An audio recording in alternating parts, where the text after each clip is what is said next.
বিয়েবাড়ির বিরিয়ানি। আসলে বিরিয়ানি দেখেই কিন্তু ১ম এই আমার প্রচণ্ড রাগ হইছে।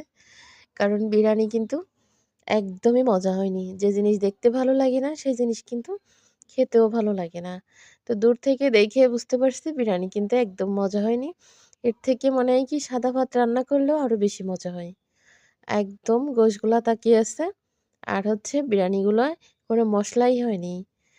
তো আবার চিন্তা করতেছি যে ঈদ থেকে এই পর্যন্ত তো শুধু গোশের উপরেই আছি। এজন্য কি এমন লাগতেছে?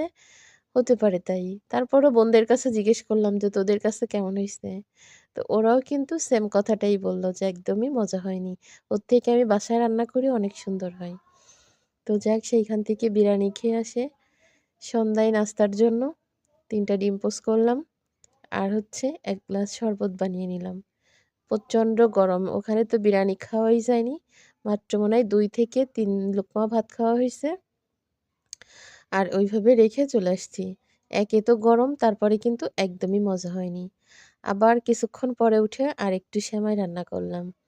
তা আসলে আমি কিন্তু রান্নার পরেই থাকি। আর আমার বাসায় কিন্তু মেহমানের পরেই মেহমান, মেহমানের পরেই মেহমান। যাক আলহামদুলিল্লাহ আমার কাছে কিন্তু অনেক ভালো লাগে। কেউ না আসতে চাইলেও কিন্তু আমি জোর করে নিয়ে আসি। আমার কাছে যতক্ষণ মানুষ থাকে ততক্ষণ আমার খুব ভালো লাগে। সবসময় তো একা একাই থাকি। আর এই যে সাথে ১ কেজি আপেল কিন্তু জাগায় সবাইকে কেটে দিচ্ছি। আর হচ্ছে আপনার ওই একটা আপেল আরেক লোক পরে আছে আমার এক খালাতো ভাই আসছে, ওরে দিলাম আরেকটা আপেল কেটে। আর এই যে ফ্রিজে ছোলা রান্না ছিল সেটা বের করে গরম করলাম। তো মানে ওই ডিম পোচ শরবত হচ্ছে আমাদের ৩ জনের নাস্তা। আর পরে হচ্ছে এই যে আবার মেহমান আসলো তাদের জন্য কিন্তু ওইখানে ছোলা ভুনা আর ১ কেজি আপেল জাগায় কেটে দিছি। আপেল দিছি, মিষ্টি দিছি, পিঠা দিছি। ওইখানে সবাই খাওয়া-খাওয়ির পরেও কিন্তু আবার এই সেমাই আর হচ্ছে ছোলা আবার রান্না করে নিয়ে গেছি। তো ওদেরকে রান্নাবান্না করে, নাস্তা পানি করে, কড়াইয়ে খাওয়াই-দাওয়াই দিয়ে চলে আসলাম রান্না করার জন্য। আবার এইখানে ছেলে আর ছেলের খালাতো বোন চানাচুর মুড়ি মাখাচ্ছে। আর একজনে কি শুধু ছোলা দিয়ে মুড়ি দিয়ে খাচ্ছে।